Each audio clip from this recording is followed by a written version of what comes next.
Alors, on a dit donc la réponse spécifique et mémorisée de lymphocyte à longue vie sensibilisée par un premier contact avec l'antigène assurant une réponse secondaire qui se caractérise par, bien sûr, lors d'un premier contact avec un antigène qu'on voyait là, premier contact là, on a vu,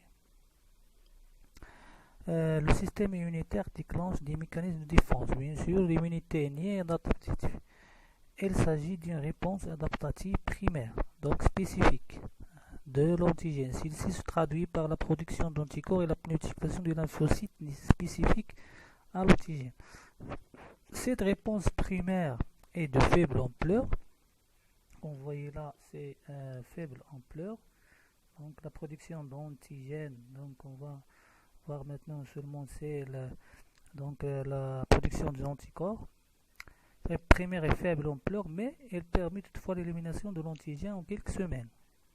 Donc, comme vous voyez là, elle va, en quelques semaines, hein, combien de jours là-bas, c'est en quelques semaines, elle va éliminer l'antigène. Cette réponse primaire est bien sûr semaine. Lors de second contact avec le même antigène, qu'on voyait là, c'est le second contact de même antigène qui est l'antigène A. Voilà. Le système immunitaire déclenche une réponse immunitaire plus rapide. Comme on a dit, bien sûr, là, elle dure donc 8 jours. Maintenant, c'est 1 jour, 22 jours. Donc, plus rapide et plus efficace. Donc, comme vous voyez là, elle est plus efficace parce qu'il y a production d'une grande quantité donc des anticorps pour éliminer, bien sûr, l'antigène. C'est une réponse secondaire. Cette seconde réponse démontre l'existence d'une mémoire immunitaire. Bien sûr, on va voir comment se déclenche bien sûr cette réponse immunitaire secondaire. Dans le document 16, on a là bien sûr plusieurs types de lymphocytes divers qui ne sont pas encore activés. Mais lorsqu'il y a une entrée d'un premier antigène, le premier contact, il se traduit par activation de seuls lymphocytes spécifiques de l'antigène. Donc là, c'est lymphocyte spécifique de l'antigène. Donc il y a bien sûr multiplication. Cette multiplication elle peut donc se lier avec une différenciation qui donne donc des cellules effectrices vont donc aller pour attaquer l'antigène et l'éliminer. Mais bien sûr il y a une multiplication des cellules à partir bien sûr de ces cellules activées, des lymphocytes activés, donc cellules mémoire à durée de vie longue. Comme vous voyez là, c'est activation des cellules mémoire lorsqu'il y a bien sûr un deuxième contact. Donc pour le deuxième contact, il y a activation des cellules qui sont, qu'on a dit, cellules mémoire, donc qui ont une durée de vie très longue, Donc ces cellules bien sûr activées vont se différencier en deux types. Donc des cellules qui vont se multiplier, se différencier pour donner des cellules effectrices, donc efficaces pour éliminer donc l'antigène, bien sûr, une autre donc type de cellules qui sont les cellules mémoire qui vont rester vivants une longue durée pour qu'il y ait un troisième contact avec l'antigène. Il peut avoir bien sûr formation des autres et comme ça. Alors on va voir les étapes de la réponse immunitaire spécifique. On va voir le schéma de bilan que vous voyez là. On a bien sûr toujours donc les lymphocytes T4 qui jouent un rôle central. Donc on va voir. La réponse immunitaire spécifique nécessite la coopération entre différentes cellules immunitaires par des contacts et des sécrétions. Bien sûr, c'est donc les deux réponses immunitaires, soit humorales ou bien cellulaires. Elles se déroulent en 3 phases, principalement la phase d'induction. On va voir qu'est-ce qui se passe dans la phase d'induction. La réponse immunitaire spécifique débute lors de la reconnaissance de l'antigène. La première des choses, c'est la reconnaissance des antigènes là. Toujours, il faut y avoir une reconnaissance des antigènes. Voilà. Par les lymphocytes, généralement au niveau des organes lymphoïdes, périphériques, comme les ganglions lymphatiques et la rate. Les ganglions donc voilà, parce que lorsqu'il y a donc reconnaissance de l'antigène, bien sûr, de la migration vers donc les organes lymphoïdes pour qu'il y a multiplication ces cellules lymphatiques. Cette reconnaissance aboutit à la sélection des clones. Les clones ont plusieurs cellules issues d'une multiplication par mitose. Des lymphocytes possédant les récepteurs membranaires complémentaires des déterminants antigénétiques, c'est la sélection clonale. Comme vous voyez là, donc bien sûr, il faut avoir une reconnaissance de l'antigène. Après, bien sûr, on va voir là, c'est la présentation de l'antigène au lymphocyte T4 par des cellules PA. Comme vous voyez là, c'est le CPA, donc les cellules présentation d'antigène. Il y a bien sûr activation des lymphocytes T4 qui vont produire des sécrétions ou bien sécrètent des interleukines. Ce sont des médiateurs chimiques qui vont aller pour exciter ou bien stimuler ces cellules lymphatiques, soit LT8, soit ou bien donc cellules lymphatiques LT8 et pardon et LT lymphatique B, c'est lymphatique B. Alors, les lymphocytes B sont sélectionnés soit directement par les antigènes lèvres, donc soit les toxines ou bien les virus, ou se trouvant à la surface des cellules étrangères, aussi les bactéries, soit par des antigènes présentés par une cellule présentatrice d'antigènes. Donc les lymphocytes B, bien sûr, sont sélectionnés, comme on a dit, soit par les toxines ou bien les virus, ou là par donc des bactéries présentent un antigène, hein, et les lymphocytes B le connaissent par les anticorps qui sont liés par les lymphocytes B. Donc il y a trois manières de s'activer ces lymphocytes B. Les lymphocytes T sont sélectionnés au contact de CPA qui présentent des déterminants antigénétiques associés aux molécules CMH. Comme on a dit, bien sûr, lorsqu'ils présentent le CMH, le complexe majeur d'histocompatibilité 1, C va bien sûr former les lymphocytes T8. Lorsqu'il s'unit avec CMH2, ils vont former les lymphocytes T4. Donc ces lymphocytes T4, on va voir, à l'issue de cette phase, les lymphocytes ainsi sélectionnés sont activés, mais leur nombre est peu élevé, bien sûr. Le nombre avant l'amplification il est plus élevé. On va voir maintenant. Là, ce sont des lymphocytes T4. Donc ça, c'est le CMH2. Donc, ce sont les cellules présentatrices d'antigènes. Donc, le CMH2, il est lié à un antigène et les lymphocytes T4, ils sont activés et ils sécrètent des interleukines qui vont bien sûr activer donc les lymphocytes T8 pour s'activer et aussi les lymphocytes B, ils sont activés pour donc passer à la deuxième étape qu'on appelle l'application de la taurine, pendant laquelle se fait une prolifération, une différenciation. Et qu'est-ce qu'on a? Multiplication, donc par mitose et différenciation, ils vont donner deux types de cellules. Le clone de lymphocytes spécifique de l'antigène sous le contrôle de lymphocyte T4, sécrétant des messagers chimiques ou bien des médiateurs chimiques qu'on appelle les interleukines. Et enfin, on a la phase finale, c'est la phase effectrice, pendant laquelle intervient une réponse immunitaire à médiation humorale, donc par les anticorps, par plasmocytes sécréteurs des anticorps. Et le RIM, c'est la réponse immunitaire à médiation cellulaire, donc qui se base sur les cellules pour éliminer les antigènes par lymphocytes cytotoxiques. La réponse spécifique peut être soit cellulaire, soit humorale, hein, ou même cellulaire et humorale à la fois. Il y a simultané, donc intervention de la réponse immunitaire cellulaire et humorale à la fois pour éliminer l'antigène. On va voir maintenant en arabe آليات استجابة المناعة الخلطية ou bien c'est l'humoral.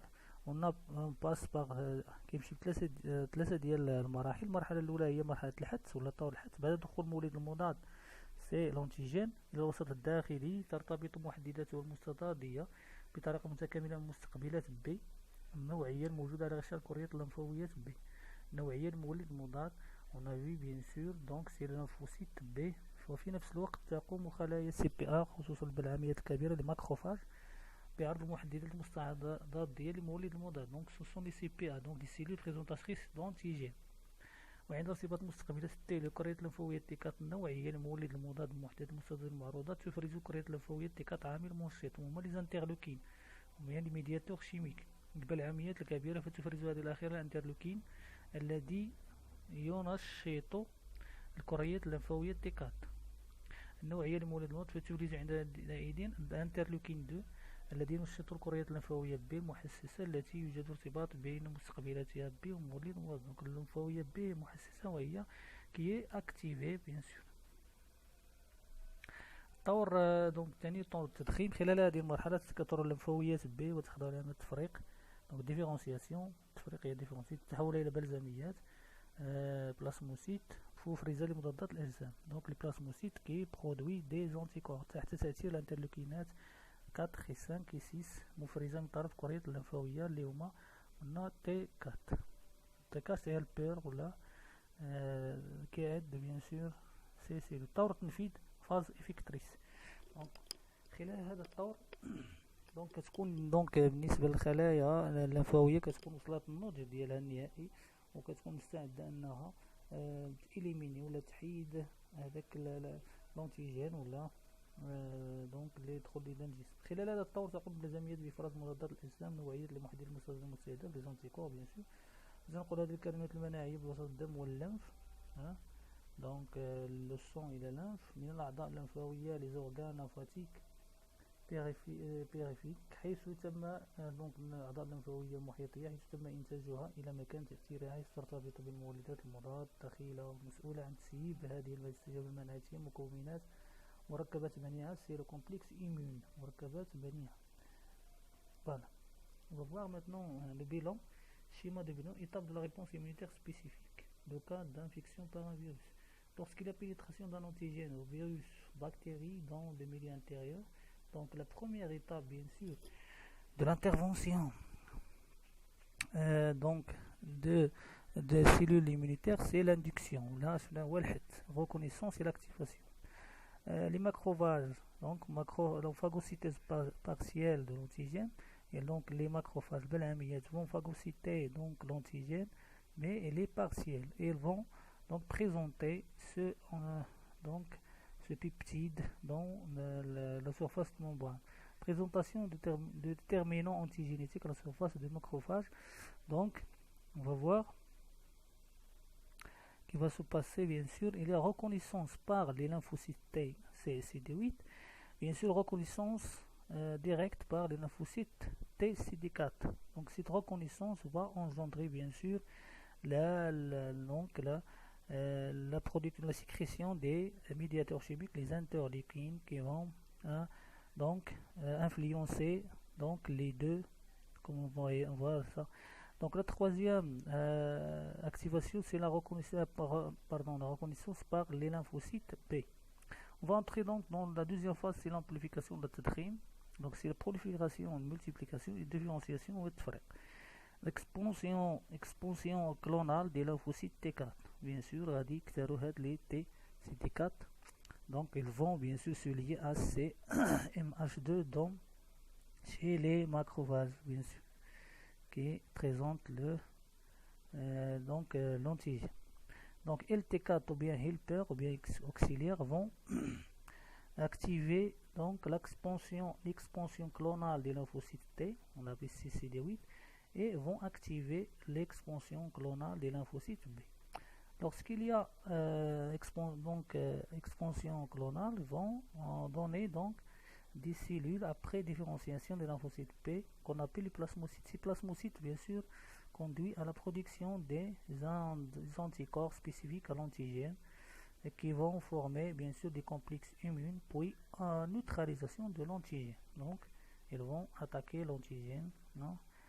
cette phase on l'appelle la phase effectrice يعني هنا ديال التدخل. دونك هنا كيبدا العمل تنفيذ aboutit à l'élimination de l'antigène.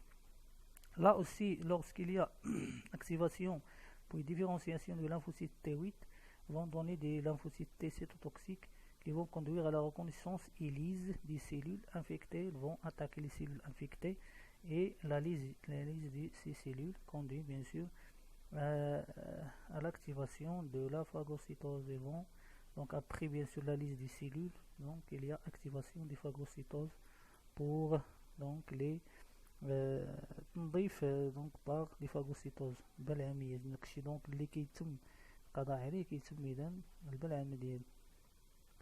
On va voir donc, c'est un résumé. Donc la première des choses bien sûr c'est par le virus. On va supposer un virus de grippe, l'influenza. Donc lorsque vous voyez là c'est l'entrée par des phagosomes. Donc le phagosome entrée, donc le virus de grippe il va être phagocyté par les phagocytoses, donc cellules présentatrices de l'antigène, principalement cellules dendritiques, c'est ce qu'on appelle les cellules dendritiques.